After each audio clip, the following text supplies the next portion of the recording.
Hello बच्चों, आप सभी का स्वागत है आज की क्लास में। और आज हम एक नया चैप्टर स्टार्ट करने वाले हैं जो है पादपों में श्वसन। क्या है चैप्टर नेम, क्या है बेटा? पादपों में श्वसन।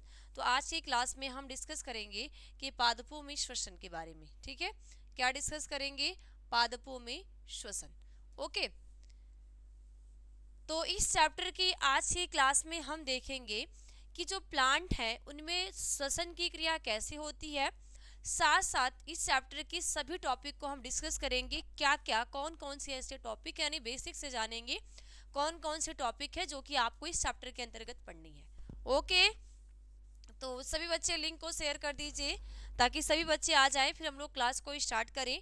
और इसके पीछे जो भी चैप्टर आपके हो चुके हैं, है ना, इस चैप्टर के पहले सभी चैप्टर आपके हो चुके हैं। तो जिस भी बच्चे ने क्लास को नहीं देखा है आप सभी लोग देख लीजिए। ओके, चलिए स्टार्ट करते हैं। पादपों में श्वसन की बात करते हैं। थोड़ा सा आपको सुन के हैरानी लग रही होगी कि प्लांट में श्वसन होता है कैसे, है ना भाई? श्वसन तो हम जंतु लेते हैं, है ना, जितने भी जीव जंतु होते हैं वो श्वसन की क्रिया करते हैं। और श्वसन की क्रिया और सांस लेना, ये दोनों में फर्क होता है। सांस लेना और श्वसन, ये दोनों जो क्रियाएं हैं, इन दोनों ही क्रियाओं में क्या होते हैं? डिफरेंस होते हैं। ठीक है, तो देखो, जब हम ऑक्सीजन लेते हैं और कार्बन डाइऑक्साइड को बाहर छोड़ते हैं, ऑक्सीजन अंदर लिए कार्बन डाइऑक्साइड बाहर छोड़े, तो इस क्रिया को हम कहते हैं सांस लेना। यानी सांस लेने में हम क्या करते हैं? ऑक्सीजन हमारे बॉडी के अंदर गई और कार्बन डाइऑक्साइड हमने छोड़ा। ये हमारी क्या कहलाया? इस पूरी प्रक्रिया को हम कहते हैं सांस लेना, यानी कि ब्रीदिंग कहते हैं। अब बात यहाँ पे नेम टॉपिक क्या है? पादपों में श्वसन। तो ये पादपों में श्वसन है क्या? तो देखो, पादपों में श्वसन का मतलब होता है कि सभी जैविक क्रिया, ठीक है, पादपों में या सभी सजीवों में होने वाली वह जैविक क्रिया, ठीक है, वह क्रिया जिसके द्वारा कार्बनिक भोज्य पदार्थों का ऑक्सीकरण के फलस्वरूप कार्बन डाइऑक्साइड व ऊर्जा का फॉर्मेशन होता है, उसे हम क्या कहते हैं? श्वसन कहते हैं। ठीक है, ठीक है, तो पहले हम एक एक करके जान लेते हैं कि हमें इस चैप्टर के अंतर्गत कौन कौन से टॉपिक को पढ़ने हैं। फिर हम डिस्कस करेंगे कि ये डिफिनेशन क्या होती है, कैसे भोज्य पदार्थों का ऑक्सीकरण हो रहा है, कैसे कौन कौन से क्रिया हो रही है, इन सभी चीज़ों के बारे में हम डिस्कस करेंगे। ठीक है, तो सबसे पहले मैं बता दूं कि आपको इस चैप्टर के अंतर्गत क्या पढ़ना है। तो पहला ही टॉपिक आपका क्या है? पादपों में श्वसन, यानी कि प्लांट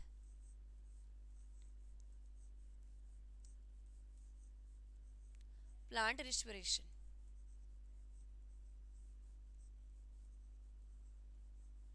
ठीक है, प्लांट रिस्पिरेशन। अब ये प्लांट रिस्पिरेशन क्या है, यानी कि पौधों में रिस्पायरेशन क्या है या पादपों में रिस्पायरेशन क्या है? इसकी छोटी डिफिनेशन है बेटा, छोटी डिफिनेशन आप लिख लो कि सभी जीवों में होने वाली वह जैविक क्रिया। क्या लिखोगे? डिफिनेशन लिख लो, क्योंकि आपके एग्जाम में पूछा जाता है। तो क्या लिखोगे? सभी जीवों में, ठीक है, सभी जीवों में, मेरे साथ साथ आपने लिखने हैं, जीवों में होने वाली होने वाली वह जैविक क्रिया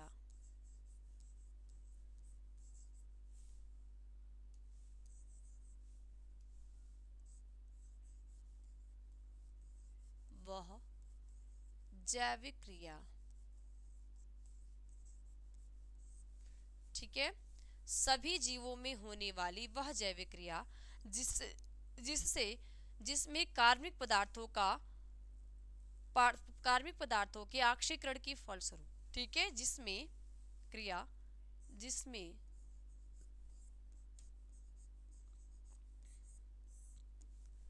कार्बनिक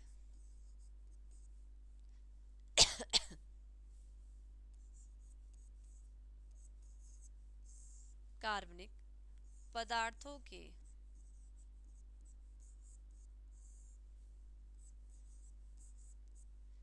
ऑक्सीकरण से ऑक्सीकरण के फलस्वरूप, तो कार्बनिक पदार्थों के ऑक्सीकरण की फलस्वरूप फलस्वरूप ठीक है, फलस्वरूप कार्बन डाइऑक्साइड, ठीक है, कार्बन डाइऑक्साइड व ऊर्जा उत्पन्न होती है, श्वसन कहलाती है। ठीक है, क्या होती है बेटा? ऑक्सीकरण के फलस्वरूप carbon dioxide, carbon di carbon dioxide, carbon dioxide व ऊर्जा, ठीक है, व ऊर्जा उत्पन्न होती है, उत्पन्न होती है। ठीक है, क्या है कि सभी जीवों में, किसमें भाई? सभी जीवों में होने वाली वह जैविक क्रिया जिसमें जिसमें जैव कार्बनिक पदार्थों की ऑक्सीकरण की फलस्वरूप, यानी कि जितने भी कार्बनिक पदार्थ है उस कार्बनिक पदार्थ के ऑक्सीकरण की फलस्वरूप क्या किस चीज का निर्माण? कार्बन डाइऑक्साइड व एनर्जी उत्पन्न होती है, श्वसन कहलाता है। ठीक है, उत्पन्न होती है, श्वसन। ठीक है, क्या होगी? उत्पन्न होती है श्वसन, यानी कि रिस्पिरेशन।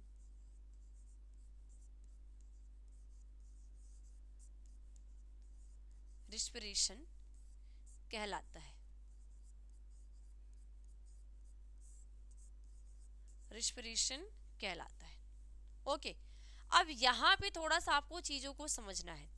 यहाँ पे बोल क्या रहा है कि सभी जीवों में होने वाली वह जैविक क्रिया जिसमें कार्बनिक पदार्थों के ऑक्सीकरण के फलस्वरूप, है ना, जिसमें क्या है? कार्बनिक पदार्थों के ऑक्सीकरण के फलस्वरूप कार्बन डाइऑक्साइड व ऊर्जा उत्पन्न होती है, श्वसन कहलाता है। ठीक है, इस मेथड को आप समझो। देखो, होता क्या है कि भाई हम सांस लेते हैं, सांस जैसे हम जंतु में, मैंने आपको पढ़ाया है कि जैसे हम जंतु में क्या होता है, जैसे ही हमारे बॉडी के अंदर ऑक्सीजन गई तो हमारे बॉडी में, शरीर में जो भोजन का क्या होता है? पाचन होता है। इनमें दो क्रियाएं होती है, एक ऑक्सीजन के प्रेजेंस में होती है और एक ऑक्सीजन के अब्सेंस में होती है। ये अभी आगे आपको पढ़ने हैं। ठीक है, तो ठीक इसी तरह पौधे भी जो होते हैं वो भी श्वसन की क्रिया करते हैं। अब जब ये श्वसन करते हैं, श्वसन में ये ऐसा नहीं है कि ये कार्बन डाइऑक्साइड को लेते, नहीं।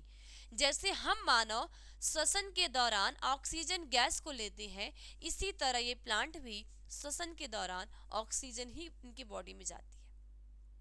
ठीक है, अब ये जब ऑक्सीजन को लेते हैं तो ये जो कार्बनिक पदार्थ को खाते हैं।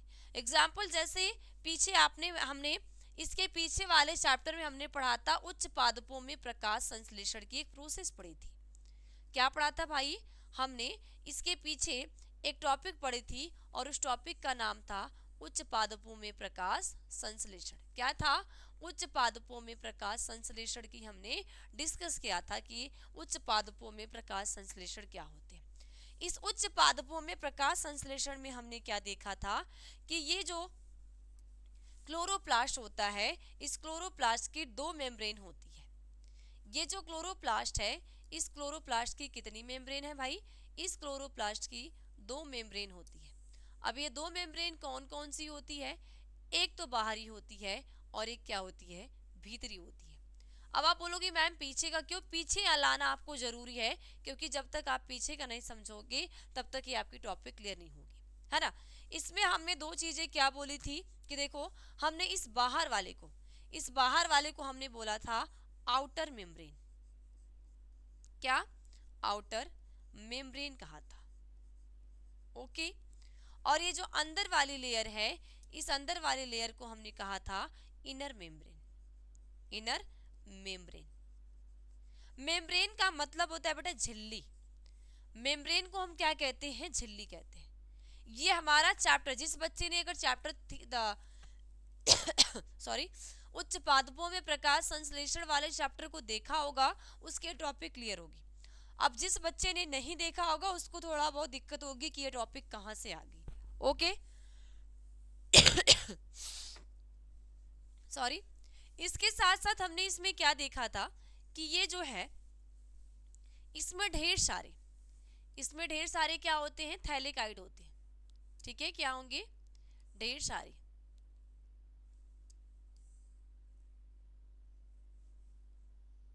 ओके, ढेर सारे इसमें सिक्के के आकार के इनमें थैलेकाइड होते हैं। कैसे, सिक्के के आकार के। ठीक है, इसी तरह यहाँ पे भी होगा।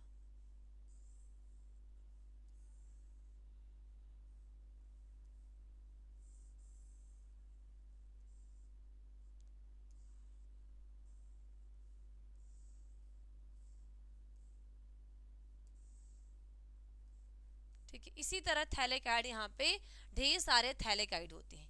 तो इनके एक संरचना को, है ना, इनकी जो ये वाली संरचना है, इस संरचना को हम बस कहते हैं थैलेकॉइड। क्या बोलते हैं, थैलेकॉइड बोलते हैं। और इनके पूरे समूह जो होता है, इस समूह को हम पूरे को कहते हैं ग्रेना। ठीक है, और ये जो ग्रेना होता है ये लैमली से जुड़ा होता है, और इसके साथ साथ इनमें क्या होते हैं, इनमें ढेर सारी मात्रा में स्ट्रोमा होता है। क्या होता है, स्ट्रोमा भरा होता है। तो हमने यही चीज देखी थी कि इनमें दो मेथड होती है, यानी कि प्रकाश संश्लेषण जब होता है ना, जब पेड़ पौधे क्या करते हैं, प्रकाश संश्लेषण की क्रिया करते हैं, तो प्रकाश संश्लेषण दो विधि से होती है। एक लाइट के, एक होती है प्रकाशिक अभिक्रिया और दूसरी होती है अप्रकाशिक अभिक्रिया। अब यहाँ पे प्रकाशिक और अप्रकाशिक का मतलब है कि प्रकाशिक अभिक्रिया में हम क्या देखेंगे कि एक लाइट के प्रेजेंस में हो रही है। क्या हो रही है, एक लाइट के प्रेजेंस में, यानी कि वो सूर्य के प्रकाश की उपस्थिति में। और एक डार्क रिएक्शन होता है। डार्क रिएक्शन का मतलब ये नहीं होता है कि अंधेरी में होती है, नहीं। डार्क रिएक्शन का मतलब ये नहीं होगा कि ये जो क्रिया होगी वो अंधेरी में होगी, अंधेरी में नहीं होती है। डार्क रिएक्शन का मतलब होता है कि ऐसी मेथड जिनको करने के लिए लाइट की जरूरत नहीं हो। ठीक है, क्लियर। और इसमें हमने क्या देखा था कि इनमें हो रही है प्रकाश संश्लेषण की क्रिया। कौन सी क्रिया, प्रकाश संश्लेषण। क्या हो रहा है, प्रकाश संश्लेषण की क्रिया।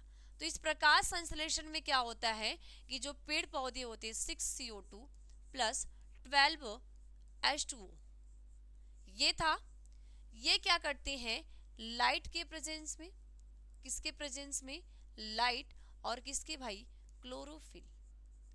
लाइट और क्लोरोफिल के प्रेजेंस में ये भोजन निर्माण की क्रिया को करते हैं। क्या करते हैं, लाइट और क्लोरोफिल के प्रेजेंस में। ठीक है, तो 6CO2 प्लस 12H2O यानी लाइट यानी क्लोरोफिल के प्रेजेंस में, किसमें, लाइट और क्लोरोफिल के प्रेजेंस में क्या करते हैं, भोजन निर्माण की क्रिया को करते हैं। ठीक है, क्या बनाते हैं, भोजन बनके इनका क्या रेडी होता है, भोजन बनता है C6H12O6 plus 6H2O plus 6O2। ये भोजन बनके यहाँ पे तैयार होता है। अब यहाँ पे आपको क्या दिख रहा है, इसे हम कहते हैं ग्लूकोज। क्या कहते हैं, ग्लूकोज। और ये ग्लूकोज हमारा क्या है, 6 कार्बन, क्योंकि इसमें क्या है, कार्बन संख्या कितनी है, 6 है। ग्लूकोज में कार्बन संख्या कितनी है, तो ये 6 कार्बन वाला हमारा क्या है, मॉलिक्यूल है। अब इसी 6 कार्बन वाले मॉलिक्यूल को पेड़ पौधे क्या करते हैं, खाते हैं। और पेड़ पौधे किस रूप में खाते हैं भाई, पेड़ पौधे खाते हैं स्टार्च के रूप में। किसके रूप में, स्टार्च के रूप में खाते हैं। ठीक है, तो जब पेड़ पौधे क्या करते हैं, इस भोजन को स्टार्च के रूप में खाते हैं, तो ये 6 कार्बन वाले मॉलिक्यूल का क्या हो जाता है, ब्रेक डाउन होता है। भाई आप देखो, जैसे हमें बहुत ज्यादा भूख लगी है, हमें बहुत ज्यादा भूख लगी है। अब भूख लगी है तो हमारी एनर्जी क्या होती है, धीरे धीरे लॉस होती जाती है। जब हम खाना खा लेते हैं तो खाने के बाद हमें हमारी भूख भी मिट जाती है और हमारे बॉडी में एनर्जी भी आ जाती है। तो ये एनर्जी कहाँ से आई, हमें भोजन खाने से मिली। इसी तरह इस पेड़ पौधे में क्या होता है, जब ये प्रकाश संश्लेषण के दौरान भोजन निर्माण की क्रिया करते हैं, तो जब ये भोजन निर्माण की क्रिया करते हैं तो इसी भोजन को ये भी खाते हैं और इनके द्वारा बनाए गए भोजन को हम जीव जंतु भी खाते हैं। इतनी बात आपको पता है, नॉर्मल सी बात है। ठीक है। ठीक है। अब क्या होता है कि जब हम 6 कार्बन वाले मॉलिक्यूल का, यही हमारा क्या है, ये कार्बन है, यानी कि क्या है, कार्बनिक पदार्थ है। क्या है, कार्बनिक पदार्थ है। जब पेड़ पौधे इस कार्बनिक पदार्थ को भोजन के रूप में लेते हैं, क्या करते हैं, जब प्लांट क्या करेंगे, इस कार्बनिक पदार्थ को भोजन के रूप में लेते हैं, तो लेने के बाद ये कार्बन डाइऑक्साइड का फॉर्मेशन करते हैं, साथ साथ एटीपी के रूप में ऊर्जा का निर्माण होता है। और इसी क्रिया को हम श्वसन करते कहते हैं। और इस श्वसन को संपन्न होने के लिए बहुत सारी मेथड होते हैं, जैसे ग्लाइकोलिसिस होगा, क्रेब चक्र होगा, और उसके बाद इलेक्ट्रॉन परिवहन तंत्र होगा। इनके द्वारा प्रकाश श्वसन होगा, यानी कि पौधे प्रकाश श्वसन की क्रिया, यानी इनमें श्वसन होगा और इनके द्वारा जो भोजन का ब्रेकडाउन होगा, और ब्रेकडाउन के दौरान कार्बन डाइऑक्साइड और ऊर्जा के रूप में हमें कार्बन डाइऑक्साइड प्राप्त होगी और ऊर्जा प्राप्त होगी। यानी कि जब भोजन का पाचन होगा ऑक्सीजन के प्रेजेंस में, तो क्या मिलेगा, कार्बन डाइऑक्साइड मिलेगा और क्या मिलेगी, एनर्जी मिलेगी। तो कार्बन डाइऑक्साइड का यूज तो हो जाएगा भाई, किसके लिए, किसके लिए, प्रकाश संश्लेषण के लिए। और जो एनर्जी होगी हम अपने जितने भी कार्य होते हैं हमारे शरीर के, उन सभी कार्यों में लगा देंगे उस एनर्जी को। समझ में आया? ठीक है। तो इनमें क्या होगा, जब प्लांट क्या करेंगे, श्वसन करेंगे, तो इनमें आगे के टॉपिक में आपके बहुत सारे टॉपिक पढ़ने हैं, ठीक है, जिसके हम डिस्कस करेंगे। जैसे क्या होगा बेटा, आपको पढ़ना होगा ग्लाइकोलिसिस। क्या, ग्लाइकोलिसिस। अब ये ग्लाइकोलिसिस क्या है, इसे ग्लाइकोलिसिस हम क्या कहते हैं। ग्लाइकोलिसिस में क्या होगा कि जो 6 कार्बन वाला मॉलिक्यूल, 6 कार्बन वाला क्या है, C6H12O6 वाला जो मॉलिक्यूल है, ये पहले टूटेगा 3 कार्बन वाले मॉलिक्यूल में। जब 3 कार्बन वाले मॉलिक्यूल में टूटेगा, तो इन्हीं के आगे एक और साइकिल चलेगी, जिसको हम कहते हैं TCA। TCA कहते हैं, या जिसको हम कहते हैं क्रेब्स चक्र। क्रेब्स चक्र। तो इस क्रेब्स चक्र के द्वारा जो ये 3 कार्बन वाला जो मॉलिक्यूल होगा, ये टूट जाएगा 1 कार्बन वाले मॉलिक्यूल, और 1 कार्बन वाला मॉलिक्यूल क्या है, CO2। ठीक है। और इसके बाद इन्हीं में चलेगा ETS। ETS का मतलब इलेक्ट्रॉन ट्रांसपोर्ट सिस्टम, क्या है, या जिसको हम कहते हैं इलेक्ट्रॉन परिवहन तंत्र। और इलेक्ट्रॉन परिवहन तंत्र के द्वारा क्या मिलेगी, एनर्जी मिलेगी, एनर्जी मिलेगी। तो ये एनर्जी या कार्बन डाइऑक्साइड आई कहां से, तो ये जो होगा जब प्रकाश संश्लेषण की क्रिया होगी। और सेम यही प्रोसेस, ध्यान देना, ये जो प्रोसेस यहाँ पे प्लांट में हो रही है, अब आगे जब आप जंतु में पढ़ोगे तो सेम यही प्रोसेस हम मानव में भी होगी। हाँ, थोड़ा सा फर्क होता है कि जो प्लांट होते हैं उनमें गैसों के विनिमय के लिए, इनमें गैसों के विनिमय के लिए कोई भी अंग नहीं होता, लेकिन जंतु में गैसों के विनिमय के लिए अंग होते हैं। ठीक है। तो ये स्ट्रोमा में ही करते हैं, इनमें गैसों का विनिमय, इनमें क्या हो जाएगा, स्ट्रोमा में भी होता है। ये थोड़ा सा फर्क होता है। बाकी जितनी भी सेम प्रोसेस है, सभी जैसे हम मानव के अंदर, इसी तरह पेड़ पौधे के अंदर, बस थोड़ी से गुण हो जो हमारे होते हैं वो हमारे डिफरेंट होते हैं, यानी कि मैच नहीं करते। ठीक है। तो यहाँ पे हमने क्या डिस्कस किया, श्वसन में यही समझना है कि श्वसन की डेफिनेशन हमने क्या देखा कि सभी जीवों में होने वाली वह जैविक क्रिया जिसमें कार्बनिक पदार्थों के ऑक्सीकरण के फलस्वरूप कार्बन डाइऑक्साइड व ऊर्जा उत्पन्न होती है, उसे हम क्या कहते हैं, श्वसन कहते हैं। ओके। अब हम बात करते हैं टाइप्स ऑफ श्वसन की। किसकी, टाइप्स ऑफ श्वसन या श्वसन के प्रकार।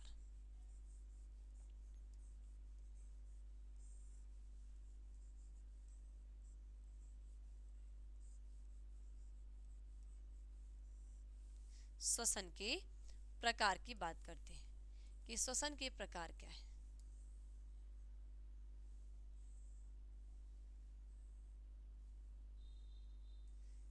श्वसन के प्रकार की बात करें तो यहाँ पे 2 प्रकार की श्वसन की क्रिया पाई जाती है। कितनी प्रकार की श्वसन क्रिया पाई जाती है, 2 प्रकार की। दो प्रकार की कौन कौन सी देखिए।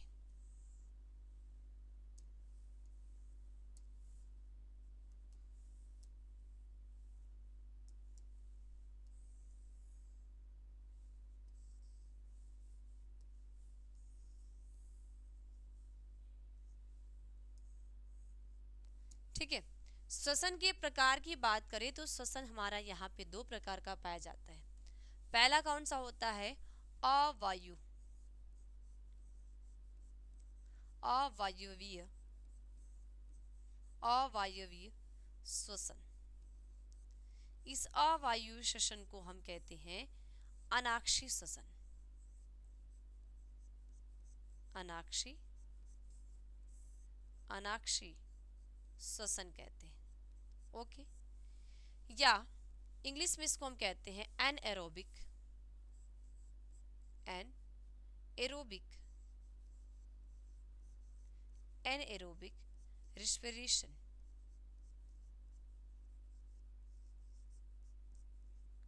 Anaerobic respiration.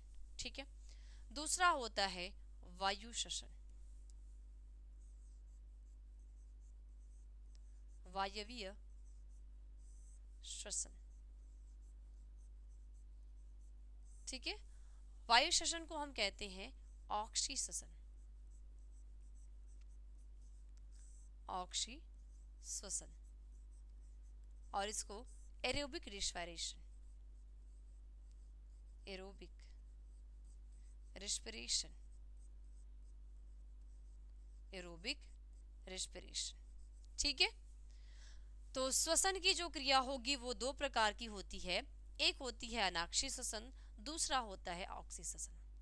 एक अनाक्षी, दूसरा ऑक्सी, और अवायु और वायु श्वसन या एरोबिक और एरोबिक श्वसन कहते हैं। यहाँ पे थोड़ा सा ध्यान देना है कि ये जो पूरी प्रोसेस होती है, ये जो क्रिया होगी, ये वाली जो मेथड होगी, ये जो विधि होगी, ये ऑक्सीजन के प्रेजेंस में होगी। ऑक्सीजन के प्रेजेंस में, यानी कि जो ऑक्सी श्वसन की क्रिया होती है, ऑक्सी श्वसन में ऑक्सीजन की जरूरत है, और इनमें ये जो होगी ये O2 के अब्सेंस में होगी।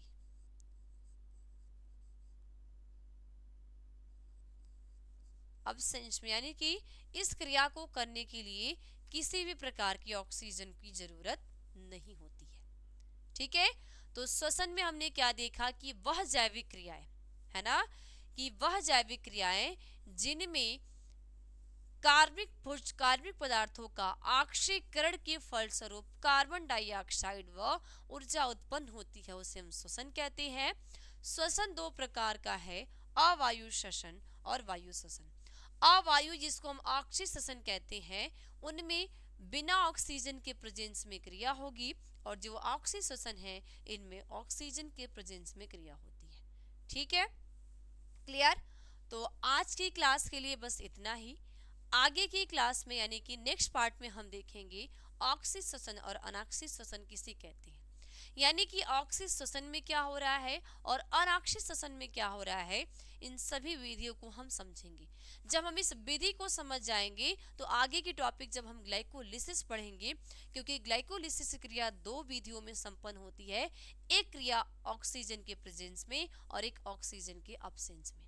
ठीक है, तो जब तक आपका ये क्लियर नहीं होगा वो वहां पे आगे क्लियर नहीं हो पाएगा। ठीक है, तो आगे क्लास में हम क्या देखेंगे, ऑक्सी और अनाक्षी श्वसन में ये जो ऑक्सी श्वसन और अनाक्षी श्वसन की क्रियाएं क्या है और इन दोनों में विशेष अंतर क्या होते हैं, कैसे क्रिया ऑक्सीजन के प्रेजेंस में हो रही है और कौन सी ऐसी क्रिया है जो ऑक्सीजन के प्रेजेंस में नहीं हो रही है।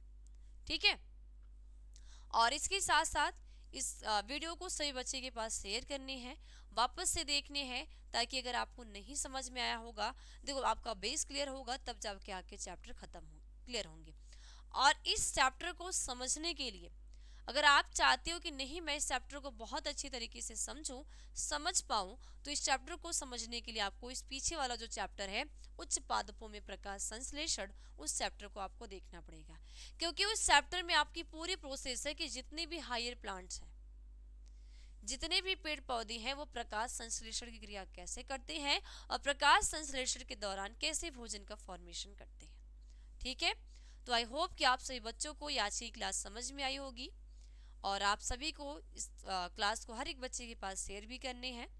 तो बस आज की क्लास में इतना ही, मिलते हैं अगली क्लास में आपके ऑक्सीजन और ऑक्सीश्वसन के टॉपिक के साथ। तो सभी बच्चे को बाय बाय, टेक केयर।